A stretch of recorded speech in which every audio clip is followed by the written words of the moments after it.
नमः शिवाय। नमस्कार दोस्तों, स्वागत है आपका भजन ज्ञान चैनल में। दोस्तों, मैं रुद्र संहिता से शिव पुराण से 143 पेज से पढ़ रही हूँ कि पुष्पों से, अन्नों से और जल से भगवान शिव की कैसे पूजा करें। ये सारे विधि विधान इसमें दिया हुआ है। आप इस वीडियो को पूरा सुनिएगा कि अन्न चढ़ाने से क्या फल मिलता है, यह अन्न चढ़ाने से क्या फल मिलता है, जल से कैसे पूजा करें, दूध दही से कैसे करें। ब्रह्मा जी बोले, नारद, जो लक्ष्मी प्राप्ति की इच्छा करता हो वह कमल, बिल्वपत्र, सतपत्र और शंख पुष्प से भगवान शिव की पूजा करे। ब्राह्मण, यदि 1,00,000 की संख्या में इन पुष्पों द्वारा भगवान शिव की पूजा संपन्न हो जाए तो सारे पापों का नाश होता है और लक्ष्मी की भी प्राप्ति हो जाती है, इसमें संशय नहीं है। प्राचीन पुरुषों ने 20 कमलों का एक प्रस्थ बताया है। 1,000 बिल्व पत्रों को भी एक प्रस्थ बताया गया है। 1,000 सतपत्र से आधे प्रस्थ की परिभाषा की गई है। 16 पलों का एक प्रस्थ होता है और 10 टंकों का एक पल। इस मान से पत्र, पुष्प आदि को तौलना चाहिए। जब पूर्वोक्त संख्या वाले पुष्पों से शिव की पूजा हो जाती है तब सकाम पुरुष अपने संपूर्ण अभीष्ट को प्राप्त कर लेता है। यदि उपासक के मन में कोई कामना न हो तो वो पूर्वोक्त पूजन से शिव स्वरूप हो जाता है। मृत्युंजय मंत्र का जप कितना करना चाहिए? 5 लाख जब पूरा हो जाए तब भगवान शिव प्रत्यक्ष दर्शन देते हैं। 1,00,000 के जप से शरीर की शुद्धि होती है। दूसरे लाख के जप से पूर्व जन्म की बातों का स्मरण होता है। तीसरे लाख के पूर्ण होने पर संपूर्ण कामनाएं वश में प्राप्त होती हैं। चौथे लाख का जप होने पर स्वप्न में भगवान शिव का दर्शन होता है और 5वें लाख का जप जो ही पूरा होता है भगवान शिव उपासक के सामने तत्काल प्रकट हो जाते हैं। इसी मंत्र का 10 लाख जप हो जाए तो संपूर्ण फल की सिद्धि होती है। जो मोक्ष की अभिलाषा रखता है वह 1,00,000 दर्भों द्वारा शिव का पूजन करे। मुनि श्रेष्ठ, सर्वत्र लाख ही संख्या समझनी चाहिए। आय की इच्छा रखने वाला पुरुष 1,00,000 दुर्वाओं द्वारा पूजन करे। जिसे पुत्र की अभिलाषा हो, जिसे संतान की इच्छा हो, वह धतूरे के 1,00,000 फूलों से पूजा करे।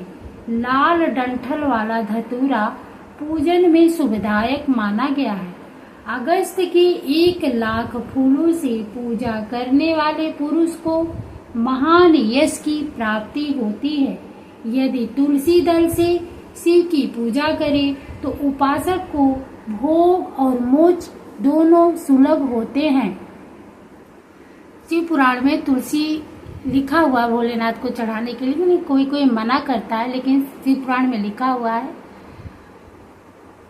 मंजीरी जरूर चढ़ाना चाहिए, जो उसमें तुलसी पत्ता न हो, लेकिन मंजीरी आप तुलसी से मंजीरी निकाल करके आप भोलेनाथ को चढ़ा सकते हैं।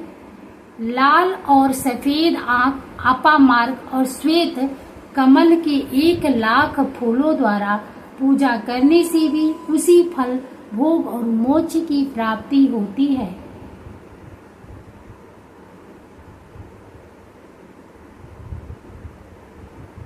जब अड़हुल के 1,00,000 फूलों से की हुई पूजा शत्रुओं को मृत्यु देने वाली होती है। करबीर की 1,00,000 फूल यदि शिव पूजन के उपयोग में लाए जाए तो वे यहाँ रोगों का उच्चाटन करने वाले होते हैं। बंदूक दोपहरिया के फूलों द्वारा पूजन करने से आभूषण की प्राप्ति होती है। चमेली से शिव की पूजा करके मनुष्य वाहनों को उपलब्ध करता है, इसमें संशय नहीं है। अलसी के फूलों से महादेव जी का पूजन करने वाला पुरुष भगवान विष्णु को प्रिय होता है। समी पत्रों से पूजा करके मनुष्य मोक्ष प्राप्त कर लेता है। बेला के फूल चढ़ाने पर भगवान शिव अत्यंत शुभ लक्षणा पत्नी प्रदान करते हैं। जूही के फूलों से पूजा की जाए तो घर में कभी अन्न की कमी नहीं होती। कनेर के फूलों से पूजा करने पर मनुष्यों की वस्त्र की प्राप्ति होती है। सिद्धवारी यानी शेफाली का फूलों से शिव का पूजन किया जाए तो मन निर्मल।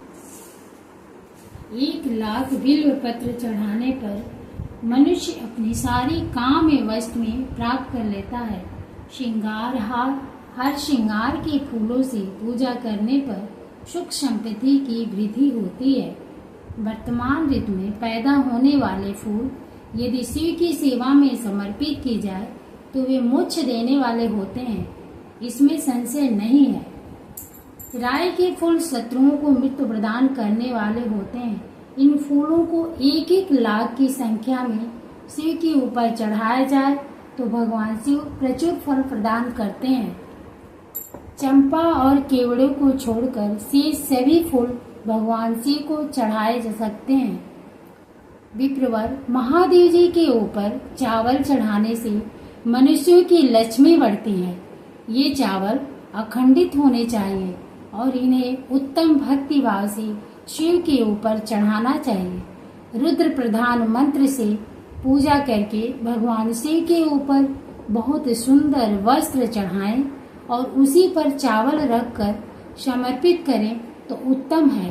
भगवान शिव के ऊपर गंध पुष्प आदि के साथ एक श्रीफल चढ़ाकर धूप आदि निवेदन करें तो पूजा का पूरा फल प्राप्त होता है। वहाँ शिव के समीप 12 ब्राह्मणों को भोजन कराएं। इससे मंत्र पूर्वक सांगोपांग पूजा संपन्न होती है। जहाँ 100 मंत्र जपने की विधि हो वहाँ 108 मंत्र जपने का विधान किया गया है। तिलों द्वारा शिव जी को 1,00,000 आहुतियाँ दी जाए अथवा 1,00,000 तिलों से शिव की पूजा की जाए तो वहाँ बड़े बड़े पातकों का नाश करने वाली होती है। जौ द्वारा की हुई शिव की पूजा स्वर्गीय सुख की वृद्धि कराने वाली है, ऐसा ऋषियों का कथन है। गेहूं के बने हुए पकवान से की हुई शंकर जी की पूजा निश्चय ही बहुत उत्तम मानी गई है। यदि उसी से 1,00,000 बार पूजा हो तो उससे संतान वृद्धि होती है। यदि मूंग से पूजा की जाए तो भगवान शिव सुख प्रदान करते हैं। प्रियंगु कंगनी द्वारा सर्वाधिक परमात्मा शिव का पूजन करने मात्र से उपासक के धर्म अर्थ और काम भोग की वृद्धि होती है तथा वह पूजा समस्त सुखों को देने वाली होती है। अरहर के पत्तों से श्रृंगार करके भगवान शिव की पूजा करें। यह पूजा नाना प्रकार के सुखों और संपूर्ण फलों को देने वाली है। मुनि श्रेष्ठ, अब फूलों की लक्ष्य संख्या का तौल बताया जा रहा है। प्रसन्नता पूर्वक सुनो। सूक्ष्म मान का प्रदर्शन करने वाले व्यास जी ने एक प्रस्थ शंख पुष्प को 1,00,000 बताया है। 11 प्रस्थ चमेली के फूल हो तो वही 1,00,000 फूलों का मान कहा गया है। जूही के 1,00,000 फूलों का भी वही मान है। राई के 1,00,000 फूलों का मान 5.5 प्रस्थ है। उपासक को चाहिए कि वह निष्काम होकर मोक्ष के लिए भगवान शिव की पूजा करे। भक्ति भाव से विधि पूर्वक शिव की पूजा करके भक्तों को पीछे जलधारा समर्पित करनी चाहिए। ज्वर में जो मनुष्य प्रलाप करने लगता है उसकी शांति के लिए जलधारा शुभकारक बताई गई है। सत रुद्रीय मंत्र से रुद्री के 11 पाठों से रुद्र मंत्रों के जप से पुरुष सूक्त से 6 ऋचा वाले रुद्र सूक्त से महामृत्युंजय जप से गायत्री मंत्र से अथवा शिव के शास्त्रोक्त नामों के द्वारा आदि में प्रणव और अंत में नमः पद जोड़कर बने हुए मंत्रों द्वारा जलधारा आदि समर्पित करनी चाहिए। सुख और संतान की वृद्धि के लिए जलधारा द्वारा पूजन उत्तम बताया गया है। उत्तम भस्म धारण करके उपासक को प्रेम पूर्वक नाना प्रकार के शुभ अभी दिव्य द्रव्यों द्वारा शिव की पूजा करनी चाहिए और शिव पर उनके सहस्त्र नाम मंत्रों से घी की धारा चढ़ानी चाहिए। ऐसा करने पर वंश का विस्तार होता है, इसमें संशय नहीं है। इसी प्रकार यदि 10,000 मंत्रों द्वारा शिव जी की पूजा की जाए तो प्रमेह रोग की शांति होती है और उपासक को मनवांछित फल की प्राप्ति हो जाती है। यदि कोई नपुंसकता को प्राप्त हो तो वह घी से शिव जी की भली भांति पूजा करे तथा ब्राह्मणों को भोजन कराए। साथ ही उसके लिए मुनीश्वरों ने प्रजापत्य व्रत का भी विधान किया है। यदि बुद्धि जड़ हो जाए तो उस अवस्था में पूजक को केवल शर्करा मिश्रित दूध की धारा चढ़ानी चाहिए।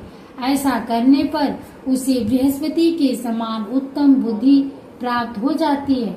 जब तक 10,000 मंत्रों का जप पूरा न हो जाए तब तक पूर्वोक्त दुग्ध धारा द्वारा भगवान शिव का उत्कृष्ट पूजन चालू रखना चाहिए।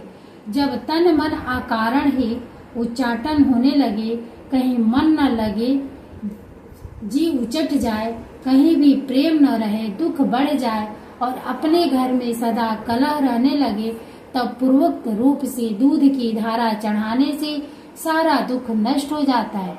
सुवासित सुगंधित तेल पूजा करने पर भोगों की वृद्धि होती है। यदि मधु से शिव की पूजा की जाए तो राज यक्ष्मा का रोग दूर हो जाता है। यदि शिव पर ईख के रस की धारा चढ़ाई जाए तो वह भी संपूर्ण आनंद की प्राप्ति कराने वाली होती है। गंगा जल की धारा तो भोग और मोक्ष दोनों फलों को देने वाली है। ये सब जो धाराएं बताई गई हैं, इन सब को मृत्युंजय जप से चढ़ाना चाहिए। उसमें भी उक्त मंत्र का विधान 10,000 जप करना चाहिए और 11 ब्राह्मणों को भोजन कराना चाहिए। नमः शिवाय। राधे राधे। दोस्तों, ये सारा अन्न जल फल फूल से कैसे शिव जी की पूजा और कितने से चढ़ाए जा, किस चढ़ाने से क्या फल प्राप्त होता है, इसमें पूरा दिया हुआ है। आप खुद भी शिव पुराण लेकर पढ़ सकते हैं या खुद देख सकते हैं, इसमें पूरा प्रमाण दिया हुआ है। राधे राधे। धन्यवाद।